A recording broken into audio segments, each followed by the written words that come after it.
Salut, c'est John, bienvenue à toi dans cette nouvelle vidéo. J'aide les auteurs et les écrivains à se libérer des contraintes techniques pour fabriquer, publier et vendre plus de livres.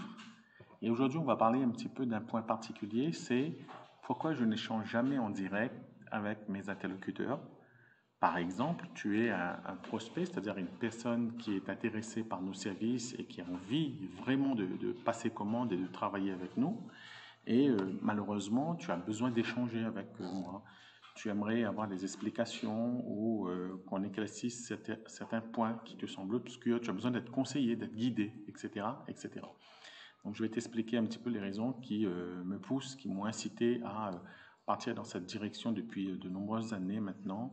Je n'échange que très rarement en direct avec mes interlocuteurs. Je vais t'expliquer pourquoi, comment ça m'est venu, comment et qu'est-ce que je fais pour pallier à ce manque de communication, je dirais, humain, puisque vous êtes un certain nombre à vouloir échanger de vive voix ou en vidéo, par téléphone, WhatsApp, etc., etc.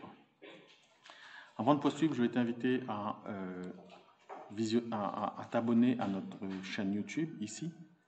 Donc la petite croix, la petite cloche ici pour recevoir les notifications. Comme ça, quand je posterai une nouvelle vidéo, ben toi, tu recevras une petite alerte. Donc, il y a plusieurs vidéos. L'objectif reste toujours le même, c'est comment fabriquer, publier et vendre plus de livres. Donc, comme tu le sais, je suis vendeur sur la plateforme Comeup. Donc, je suis une société française basée en France, matriculée dans un département français. Et je suis installé à Madagascar depuis 2 ans et demi avec des collaborateurs pour pouvoir t'aider dans ces 3 grandes étapes, fabriquer, publier, vendre plus de livres. Et dans ces étapes, on a des sous-étapes. Donc je considère ça souvent comme des tâches et des sous-tâches. Donc pour ces sous-tâches, ces tâches plutôt, on a donc à peu près 37 services dans le domaine de l'auto-édition. Et puis dans ces services, on a des options. Donc, ainsi que tu le vois, on a aidé depuis 2 ans près de 1100 personnes. On a toujours une quinzaine, une vingtaine de commandes en cours en général. On n'a que 6 avis négatifs sur à peu près 1000 commandes. Alors, ça ne signifie pas que toutes les personnes étaient complètement satisfaites de leurs achats, hein. En fait, ça signifie que certaines personnes n'ont probablement pas été satisfaites de leur achat. Par contre, on est resté dans le périmètre des services. Et donc, on a rempli le contrat pour lequel on a été mandaté. D'ailleurs, le point que je vais aborder avec vous est vraiment lié. C'est pour ça que j'ai commencé par une petite présentation. Avant de continuer, je vous invite également à vous abonner au groupe Fabriquer, Publier et Vendre plus de livres, accélération pour les auteurs et écrivains. On va revenir sur ce petit slide. J'ai préparé un beau petit slide pour vous. Alors, moi, pendant de nombreuses années, j'ai travaillé en agence conseil en stratégie digitale. Donc, j'ai fondé une agence conseil donc avec 14 collaborateurs en présentiel dans des locaux. Et puis, l'objectif quand on travaille dans une agence comme ça, c'est de travailler sur des projets Internet, que ce soit la refonte d'un site Internet, que ce soit la mise en place d'une interface bancaire, la création d'un back-office, c'est-à-dire lorsque vous vous connectez à votre compte bancaire, il y a des menus qui s'affichent. Ben moi, je faisais ça avec mes équipes. Donc, on avait différents corps de métier qui s'articulent autour de ces projets. Et à nous, donc, d'être l'interlocuteur avec la banque, avec la direction, avec les services marketing, les services informatiques, etc. Et on fabriquait ce genre de choses. Donc, quand on est dans cette dynamique-là, dans cette logique-là, on échange avec beaucoup d'interlocuteurs.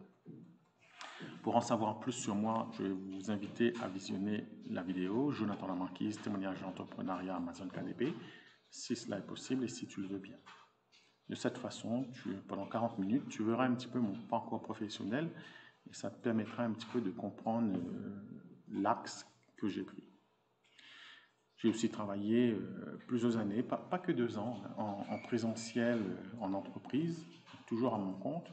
Donc là, avec des horaires de bureau, on est présent en réunion au bureau avec des collaborateurs. Alors, qu'est-ce qui se passe quand on travaille en agence conseil en stratégie digitale pour des clients? Les projets, je rouvre les guillemets, informatiques web sont denses. Donc, ça signifie qu'on a besoin de travailler avec des outils de ticketing, des outils de base de données, de knowledge, de base de connaissances, des foires en question, Donc, on utilise des outils par exemple comme Trello. Donc, c'est un outil qui va vous permettre de gérer des tâches et des sous-tâches. Il y a d'autres outils, Basecamp par exemple. Il y a encore d'autres outils, des nouveaux qui sont apparus. Et cela vous permet donc de découper un gros boulot, par exemple la création d'un site internet, en différentes sections et sous-sections. Même s'il s'agit d'une charte graphique, ben vous pouvez couper ça en sections, sous-sections. Et quand vous avez des équipes, par exemple, de 4, 3, 4 personnes, 5, 10, 15, 50 personnes, ça permet de dispatcher les tâches envers les différents collaborateurs, les différents corps de métier. Le web, comme l'auto-édition, de plus en plus, ce sont des métiers qui vont se spécialiser, qui ont commencé déjà à se spécialiser. Dans l'auto-édition, vous n'avez pas uniquement le graphiste qui fabrique la couverture, vous avez aussi la correctrice, donc qui est diplômée généralement, qui a fait une formation là-dedans, une formation certifiante, et vous avez des personnes qui vont s'occuper de la rédaction également, de la correction d'orthographe, de la création de la couverture, du référencement de livres, tout comme un projet web où vous avez des personnes qui vont s'occuper du développement du moteur, de la base de données, de l'intégration de la charte graphique sur le site internet. Et vous avez des personnes qui vont s'occuper de l'hébergement, par exemple, et d'autres du référencement, de la promotion, du marketing, etc. Ce qui fait que sur un seul projet, vous avez plusieurs personnes de différents corps de métier qui vont travailler ensemble. Un petit peu comme une ruche, donc, qui est composée de milliers d'abeilles qui travaillent tous ensemble vers un objectif commun. Cela fait que vous avez besoin d'outils pour gérer cela. Si vous gérez ça oralement ou avec des bouts de papier ou avec des bouts de bloc-notes ou sur Skype ou ce genre de choses, vous n'allez pas y arriver. C'est pour cela que dans ce cadre-là, en agence conseil en stratégie digitale ou en tant que consultant, selon la taille des projets, vous êtes contraint de travailler avec des outils collaboratifs de travail. Lorsque vous êtes dans ces structures-là, et en tout cas pour moi, j'ai rapidement réalisé qu'il y a beaucoup de personnes qui viennent au travail, donc qui font leur horaire, qui font du 8h, 12h, 13, 14h, 17 ou 18h. Et vous avez une différence entre le temps de présence et le temps d'efficacité. Ce n'est pas le même. Donc vous avez beaucoup de collaborateurs donc, qui vont venir au travail, mais qui vont faire beaucoup de pauses de cigarettes, par exemple, beaucoup de pauses clopes. Et vous avez des personnes qui ne fument pas. Donc, ceux qui fument, ils prennent en général un peu plus de pauses que ceux qui ne fument pas. Et ceux qui ne fument pas, ils ont envie aussi un peu de fumer, de faire semblant de fumer pour pouvoir prendre des pauses. Donc, dans des entreprises, vous avez donc une frustration qui s'installe entre ceux qui fument et ceux qui ne fument pas. Donc, ceux qui ne fument pas, généralement, ils restent à leur poste de travail, ils prennent un verre d'eau, ils vont à la machine à café, ils prennent éventuellement un café, mais ils ne sortent pas de l'entreprise dans le froid ou la chaleur en bas de l'immeuble pour faire la pause clope, par exemple. Vous avez la personne qui va prendre la pause clope, elle va avoir un temps de trajet, un temps de déplacement pour sortir de son bureau et sortir à l'extérieur. Quand on fait la pause clope, c'est bien aussi de prendre un café en général et aussi aller aux toilettes en même temps. On ne va pas reprocher aux personnes d'aller aux toilettes. Ce que je vous fais comprendre, c'est que les temps de pause ne sont pas du temps présentiel et ce n'est pas du temps travaillé. Au-delà de ces éléments de base qu'est la pause clope, qui peut être anecdotique ou pas, selon la taille des entreprises et le nombre de collaborateurs fumeurs, vous avez les réunions qui deviennent chronophages. Donc vous avez beaucoup de réunions qui ne servent à rien. Vous avez beaucoup de réunions où les personnes viennent, ça les intéresse de venir et ça justifie un peu leur salaire.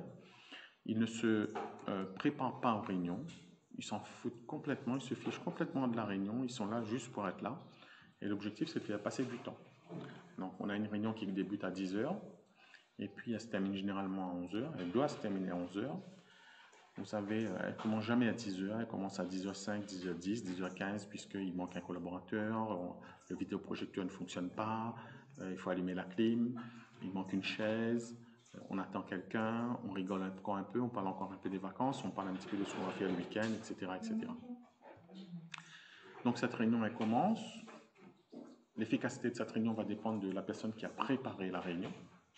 Donc, si la réunion est mal préparée, elle va être mal calibrée, les temps de parole vont être mal affectés, les problèmes ne vont pas être très bien abordés, les solutions surtout ne vont pas être abordées, et on va beaucoup digresser, on va beaucoup partir dans des élucubrations chronophagiques, et on va perdre du temps Souvent, lorsqu'on va s'approcher de la fin de la réunion, on va se rendre compte qu'on a mis à l'ordre du jour des nouveaux problèmes qui n'étaient pas à l'ordre du jour. Et pour certains collaborateurs, ça leur plaît énormément d'aborder uniquement les problèmes et non les solutions. Ça fait passer du temps. Ça donne l'impression que ce sont des personnes intelligentes et qui arrivent à soumettre des problèmes. Mais c'est tout à fait le contraire, puisqu'ils arrivent à mettre le doigt sur le problème, mais pas les solutions. Et on rappelle qu'un collaborateur, une collaboratrice est rémunéré également pour sa capacité à apporter des solutions. Le résultat de cette réunion, c'est que le manager de réunion à 11 heures, lorsqu'il s'approche de la date, l'heure de fin de réunion, il doit prolonger la réunion à 11h05, 11h10, 11h15, donc 15 minutes de plus, donc 1h15 au lieu de 1h. Quand vous êtes 5 collaborateurs, 8 collaborateurs, 10 collaborateurs, vous multipliez ce chiffre-là par les 15 minutes qui n'étaient pas obligatoires, ça vous donne un chiffre. Vous multipliez ces 15 personnes ou ces 10 personnes par 1 heure ou 1 heure et quart, ça vous ferait plus de 10 heures de réunion. Donc c'est presque cumulé ensemble une journée de travail qui a sauté pour un membre de l'équipe, un peu plus d'une journée. Vous voyez, en fait, on va beaucoup parler. Il y aura aussi une personne qui va être nommée. Quelquefois, elle va prendre des notes. Quelquefois, elle ne va pas prendre des notes. Et ces réunions vont presque souvent ne rien servir. Dans les grandes entreprises, désormais, les temps de réunion sont complètement réduits. Vous avez des grandes entreprises dirigées par Elon Musk, par exemple, qui est une référence en termes de réussite. Ils ont très peu de réunions. Ils ont beaucoup de communication asynchrone, c'est-à-dire en différé, avec des outils collaboratifs de travail. Et on va y arriver dans un instant et je vais vous expliquer ça. Donc par rapport à tout ça, donc ça a été un choix pour moi donc d'annuler les réunions. On ne fait jamais de réunion. Et j'ai compris que par rapport à tout ça, je ne voulais plus travailler sur ce modèle-là. Donc mon modèle à moi me permet de rester libre, rester efficace, libre dans le sens où je choisis quand j'ai envie de travailler ou je n'ai pas envie de travailler. Je ne me mets pas de contraintes. Il faut savoir que j'ai une façon de travailler un peu spéciale il y a quelques années. Ça a un petit peu évolué parce que je suis devenu un peu plus paresseux. Je faisais du 4h, 5h du matin jusqu'à 13h de l'après-midi. L'après-midi, donc c'est consacré à faire un peu d'exercice physique, à lire un peu, à apprendre des nouvelles choses, à faire un petit peu de méditation laïque, à s'aérer, donc physiquement, et éventuellement à faire quelques courses, à se socialiser, à passer du temps avec ses proches, par exemple ses parents, ses grands-parents, son conjoint, ses enfants, etc. Donc le temps passe très vite, de 13-14 heures jusqu'à 18 heures. Donc vous voyez, il ne restait pas énormément de temps pour la vie personnelle, mais déjà beaucoup plus qu'une personne qui a des horaires classiques, qui fait métro boulot dodo de 6h à 18h, 19h le soir, qui prend le métro, qui doit rentrer chez elle. Donc là déjà, j'étais dans une dynamique différente. L'objectif, c'est de rester libre. Donc, lorsque je dis cela, ce n'est pas uniquement pour vous présenter mes avantages et mes intérêts personnels poussés par l'ego, c'est aussi pour vous inviter à la réflexion. Donc, voyez si cette pensée-là correspond ou peut faire sens à ce que vous pensez, et voyez si cela peut vous aider à améliorer votre machine globale. La solution que j'ai choisie, qui est la communication différée, donc avec des outils que je vais vous présenter, permet de rester efficace. Parler pour être efficace, ne pas parler pour ne rien dire. Donc vous avez beaucoup de personnes qui vont prendre la parole à l'oral et qui vont se répéter.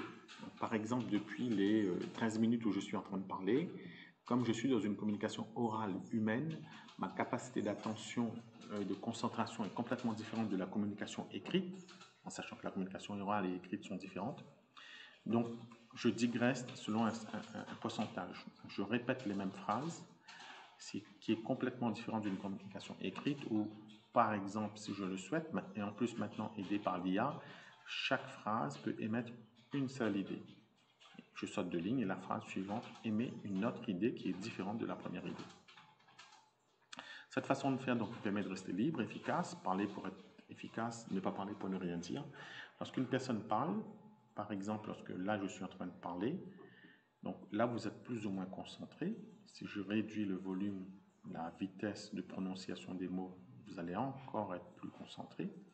Si je parle plus vite, votre capacité d'attention va progressivement chuter et descendre. Et si on parle de vive voix ensemble en visuel, vous allez regarder mes yeux, mon visage, mes vêtements, mes mains, et donc votre capacité d'attention va être réduite parce que garder les yeux ouverts, ça crée une sorte de distraction. Donc vous allez voir le bureau, vous allez voir mon ordinateur, vous allez voir mon sac, et vous allez voir la couleur de mon sac qui est noire, par exemple. Vous allez voir mes yeux, vous allez voir ma bouche, et une part de votre esprit va être concentrée sur ces éléments visuels. Donc au niveau de la voix, vous aurez moins d'attention portée sur ma voix. La deuxième chose, c'est que lorsque quelqu'un parle, vous êtes vous aussi en train de réfléchir. Vous passez plus de temps à réfléchir. Et quand on est dans un dialogue, puisque là je suis dans un monologue, lorsqu'on est dans un dialogue, c'est-à-dire que les deux personnes parlent, et bien généralement la personne qui parle, elle cherche ses mots, ses phrases, ses idées pour essayer de verbaliser ses pensées, et la personne qui écoute, elle est en train de préparer sa réponse. Donc elle n'écoute pas à 100%, elle prépare la réponse déjà à ce qu'elle va dire. Donc, déjà une part de son esprit est concentrée sur la concentration, la compréhension de ce qui est dit, et on anticipe ce qu'on va dire. Donc on n'est pas totalement concentré à 100%. Ce qui fait que quand on anticipe ce qu'on va dire, on n'écoute pas vraiment la personne, on ne peut pas poser les questions si on n'a pas compris. On déduit qu'on a compris alors qu'on n'a pas compris. Donc la solution que je vais vous présenter va éviter le manque d'attention. Ça permet de capter toutes les phrases, les mots de son interlocuteur lorsqu'on échange par écrit. Donc c'est la base de ma solution. Ça oblige l'être humain, qui est l'une des espèces de la famille vivante les plus intelligentes qui composent notre planète, comparée aux animaux. Encore, ceci est une supposition. Donc là, parce que la personne va écrire, elle va matérialiser ses pensées, et chaque phrase, chaque mot a sa signification. Ça, c'est une signification personnelle pour l'émetteur du message, mais ça permettra au récepteur du message ou au destinataire de faire préciser l'émetteur le contenu. Par exemple, si la personne dit « je veux que le titre soit moins gros », le récepteur du message peut dire « merci de m'indiquer la taille de police que vous souhaitez pour le nouveau titre, en sachant que la police actuelle est déjà de 19 Arial, par exemple. » Vous voyez? Donc ça améliore la concentration, en sachant que la concentration et la capacité d'attention ne sont pas la même chose. Je vous invite à faire quelques recherches sur YouTube si cela est possible, et si tu le veux bien. Donc, comme je le disais tout à l'heure, ne pas se faire distraire par l'environnement. Établir une communication précise telle qu'un cahier des charges, c'est ce que je vous ai développé en amont. Donc, c'est aussi mon conditionnement. J'ai travaillé pendant très longtemps dans des cahiers des charges techniques et fonctionnels qui fait que j'ai une précision assez importante, ce qui fait donc généralement mon résultat ici. Vous voyez, presque 1000 avis positifs sur un total de 1100. Donc ces derniers temps, on a tellement de commandes, et ce n'est plus moi qui gère toutes les commandes, puisque j'ai une équipe de 8 collaborateurs que je vous ai expliqué tout à l'heure, donc qui ont été formés également par moi, donc qui ont été conditionnés, les pauvres ou les bienheureux, par moi, mais ils n'ont pas obligatoirement les années d'expérience que j'ai, ce qui fait que là, vous avez un différentiel. Donc, entre les 1100 et les 1000 ici, vous avez 110 personnes, un peu plus de 120 personnes qui n'ont pas donné d'avis positif. Donc ce chiffre-là était un peu moins important il y a quelques mois de cela, ou il y a un an de cela. On revient ici. La communication écrite va pouvoir permettre de poser des questions, affiner les échanges, communiquer selon son énergie. Des fois, on est fatigué. Des fois, lorsqu'on fait une communication orale par WhatsApp, par exemple, eh ben, on a passé une journée difficile, on doit faire les courses ensuite, on doit corriger quelque chose le soir, on doit préparer des affaires puisque les enfants partent en vacances ou à l'école, etc. On doit aborder un sujet important avec son conjoint ou son épouse, et ça fait 3 jours qu'on doit aborder ce sujet. Donc vous avez beaucoup de choses qui fait que ça crée une distraction, une charge mentale lourde. Vous n'avez pas l'énergie pour vous concentrer efficacement sur un WhatsApp que vous avez vous-même programmé avec votre interlocuteur, par exemple ce soir ou demain soir. Et arriver à 10 minutes avant le rendez-vous, vous n'aurez pas envie de faire le rendez-vous, vous n'aurez pas l'énergie qu'il faut, ou durant l'entretien, vous serez agacé, irrité, énervé, fatigué. Et quelquefois, ça arrive aussi que vous avez des imprévus. Moi, par exemple, j'ai plusieurs activités et j'ai pas mal de rendez-vous calendrier, donc des rendez-vous physiques. Et ce qui fait que des rendez-vous en calendrier, plutôt, excusez-moi. Donc là, par exemple, j'ai été distrait par un téléphone qui sonne. Je vois mon téléphone qui sonne là, à quelques mètres de moi. Donc, par rapport à ces rendez-vous calendrier, ça arrive souvent que mes interlocuteurs annulent 10 minutes avant ou 1 heure avant, ou quelquefois ils ne viennent pas au rendez-vous. La communication écrite en différé permet de faire plus de choses et faire mieux les choses. On va aborder le reste de ces avantages tout à l'heure et on va tout de suite partir sur le slide suivant. Donc les échanges écrits, c'est vraiment la priorité pour moi, pour mes collaborateurs et collaboratrices que je remercie. Et donc dans ComUp, on va échanger essentiellement par écrit. Donc vous avez une fenêtre de chat qui permet d'échange écrit. Je vais essayer de retrouver une capture d'écran pour vous montrer cela. C'est vrai que beaucoup d'entre vous, vous n'êtes pas familiers à ComUp. C'est un petit peu déroutant au tout début quand on arrive sur cet outil. On a l'impression que c'est froid, que c'est inefficace, c'est pas humain, c'est complètement stupide. Et au fur et à mesure qu'on utilise l'outil, eh ben, on arrive à l'apprivoiser, on a moins d'appréhension et ça se passe généralement mieux. Vous avez ici une page de vente. D'ailleurs, je vais vous montrer complètement l'outil en ligne. Donc, vous trouverez le lien des services que je décris dans la description de cette vidéo. Là, vous voyez, si on prend un service ici, par exemple, publication de mon livre, broché, par exemple, sur Amazon. Vous voyez ici, c'est un ascenseur hein, assez long. Donc, il y a beaucoup de choses qui sont écrites, écrites plutôt. Et il y a quand même pas mal de précisions et c'est vraiment ça qui fait le succès de mes services puisque je réponds à énormément de questions et je donne beaucoup d'informations avant qu'on puisse commencer à travailler ensemble. Donc, on a 3 phases. Avant la commande, c'est une phase très très importante où il y a un enjeu important de votre part puisque j'attends des informations de votre part, nous attendrons des informations de votre part. J'attends et nous attendons à ce que vous lisiez la description du service, c'est réellement la base. Là, dans 90% des cas, des situations où on échange avec les interlocuteurs, les problèmes d'incompréhension, d'insatisfaction, voire de litige, sont généralement dus au fait que nos interlocuteurs, c'est-à-dire toi, c'est-à-dire vous ne lisez pas assez, vous n'accordez pas assez d'attention à la lecture de ces descriptions. Et donc il faut prendre du temps, il faut prendre 1 heure s'il faut, voire plus, le lire en plusieurs fois. Et puis lorsque vous allez cliquer ici sur contacter le vendeur, il y a une fenêtre de discussion qui va pouvoir s'ouvrir. Vous pouvez aussi cliquer ici. Et c'est exactement ce que je vous montre ici. Donc là, vous avez la page du service. Voilà. Et là, alors je vais montrer une autre fenêtre. Est-ce que je vais trouver cette fenêtre?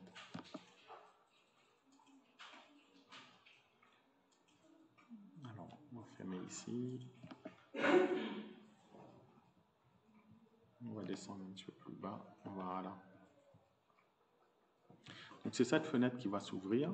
Vous allez avoir toujours le nom de votre service, ce que vous avez acheté ou ce que vous n'avez pas acheté. Vous pourrez annuler la commande, dire pourquoi vous annulez la commande. Ce qu'il faut savoir, c'est que lorsque vous passez la commande, sur une commande par exemple de 50 €, 60 €, donc je vais définir, donc on a les 3 étapes avant, pendant, après la commande. Je vais vous demander toutes les informations utiles ici, dans le champ de discussion. Ça c'est un champ de chat. Et lorsque tout est OK, moi je vais cliquer, j'ai une interface qui est légèrement différente, je vais cliquer sur valider la commande et la commande va être mise en production, c'est-à-dire qu'on va passer au travail. Là, on rentre dans la deuxième étape qui est pendant la commande. Puis lorsque je vais terminer, je vais vous livrer la commande, je vais vous envoyer par exemple le lien du livre, etc., etc. Et je vais cliquer ici, j'ai livré la commande. Donc à partir de ce moment-là, on passe dans la dernière étape, c'est après la commande. Donc vous allez devoir noter mon travail, est-ce qu'il a été bon, est-ce qu'il n'a pas été bon, laisser un avis public. Si vous n'êtes pas satisfait, vous cliquez sur « Demander une retouche », puisque que bah, je ne suis pas content, ça ne correspond pas du tout à ce que j'avais demandé, etc. Ceci soit dit, il faut que vous vérifiez ce que vous avez demandé et aussi les conditions initiales du contrat, de notre contrat bilatéral. Et si votre demande de retouche est justifiée, par exemple, on a oublié de mettre une phrase dans la description, on a oublié de parler de quelque chose dans la description, ou il y a une faute d'orthographe malgré nous dans la 4e description sur la couverture, et il faut obligatoirement la corriger, il manque un S, etc., etc. Donc là, je vais accepter la demande de retouche, on va réaliser le travail des retouches, et puis on va relivrer une nouvelle fois, et le même processus va recommencer. Vous allez devoir dire si vous êtes satisfait ou toujours demander une retouche. Il ne faut pas abuser, bien entendu, des retouches. Lorsque vous avez des retouches à faire, il faut demander la retouche en une seule fois. Vous avez 10 retouches à faire, vous demandez la retouche, vous émettez en une seule fois les 10 demandes de retouche. Donc les échanges écrits, c'est vraiment la priorité. Donc je ne fais pas d'échange en direct, comme vous l'avez compris, de réunion. Et j'ai choisi, comme vous l'avez compris, la communication asynchrone. On peut appeler ça la communication différée. Donc pas de communication en temps réel. Et puis, vous savez, les paroles s'envolent et les écrits restent. Donc souvent, les gens ils disent « Ah oui, je vais échanger avec vous, c'est plus humain, j'ai l'impression de parler à un robot, etc. » Et ils parlent pendant des heures, des heures et des heures. Et le problème, c'est que lorsqu'il y a un litige, plutôt au début, il n'y a pas de litige, il y a une insatisfaction, au début, il y a une incompréhension. Et la personne dit « Ah oui, mais je ne comprends pas, pourquoi vous avez mis la couverture blanche ?» Et donc on explique, donc on lui dit que vous nous avez demandé une couverture bleue. Non, je n'avais pas demandé blanc, j'avais demandé bleu. Je n'avais pas demandé bleu, j'avais demandé blanc. Donc dans ce cas-là, vous comprenez qu'un historique de conversation permet de remonter à l'historique, par exemple mars 2022, de dire, ben, regardez, au mois de mars 2022, c'est écrit ici à 9h32, vous nous avez demandé de mettre la couverture, de changer la couverture du blanc au bleu. Vous savez, les gens ont beaucoup de difficultés, c'est pas qu'ils sont méchants, etc., bêtes ou stupides, c'est qu'ils ont beaucoup de choses à penser, à réfléchir, à retenir, leur vie privée, vie professionnelle à gérer, et ils oublient, ils peuvent oublier, et à contrario, on peut nous aussi faire des erreurs et oublier, et dans ce cas-là, il est tout à fait légitime à certains moments que l'auteur ou l'écrivain demande des retouches ou émette une insatisfaction ou une incompréhension. Donc c'est valable dans les deux cas. Donc la communication écrite permet d'avoir des preuves tangibles de nos échanges. Tandis que lorsqu'on échange de vive voix, on va déblatérer pendant des heures sur le tenant et les aboutissants du projet, ce qui est fort intéressant quand on veut parler pour parler, mais lorsqu'on veut passer à une productivité, à une efficacité, on est obligé de venir dans quelque chose de tangible, de physique, et avoir des preuves de ce qu'on avance. Donc là, on a des éléments figés qui sont écrits. Donc ça reste valable sur cette parole, les paroles s'envolent et les écrits restent. Nous, à plusieurs reprises, on a eu, en 2 ans, on a dû avoir peut-être 10 litiges, un peu moins de 10 litiges, peut-être 8, je pense. Et c'est vraiment les écrits qui nous ont sauvés. Je dirais 50% des litiges. Alors, qu'est-ce que je pourrais dire sur... alors non, sur un tiers des litiges, on a été remboursés. Le client a eu, comment je peux dire, n'a pas eu satisfaction, voilà. C'est pas une question de tort ou raison, on n'est pas dans un jeu dualiste.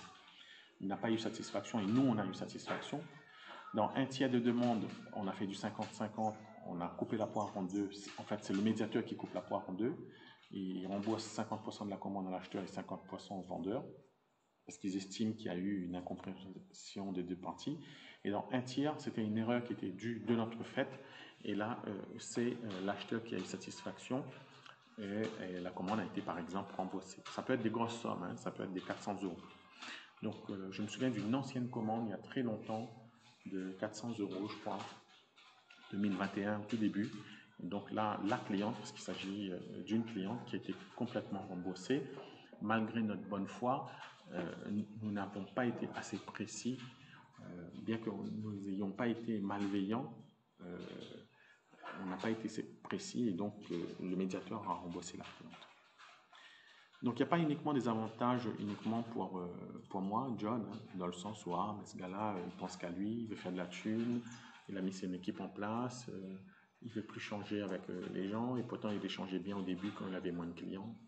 Donc bien entendu, vous comprenez que c'est mathématique, c'est que c'est une question de client, mais en même temps, ce n'est pas une question de client. C'est que, et mathématiquement, vous ne pouvez pas vous démultiplier pour échanger avec 30 clients en même temps. Donc ça va de soi. Donc l'objectif reste la même, c'est toujours aider les auteurs, les écrivains à se libérer des contraintes techniques autour de ces 3 grandes phrases: fabriquer, publier et vendre plus de livres. Et matériellement, il s'agit de mettre en place des outils. On verra les outils dans quelques instants. Mettre des outils pour pouvoir affiner la communication avec vous, en sachant que c'est le résultat qui compte. Le résultat, c'est que vous soyez aidé, que vous ayez satisfaction dans le travail final que vous souhaitez, c'est-à-dire fabriquer votre livre, publier votre livre et en faire la promotion. Alors, il faut savoir que ce sont des gens qui ont des difficultés qui viennent me voir, ce ne sont pas des gens qui savent faire tout par eux-mêmes. Si vous savez faire tout par vous-même, si tu sais faire le travail par toi-même, tu n'as pas besoin de moi. Donc, avec cette façon de faire, on a une communication qui est efficace. On optimise le temps. Donc, on peut communiquer de façon différée. On peut répondre quand on le souhaite.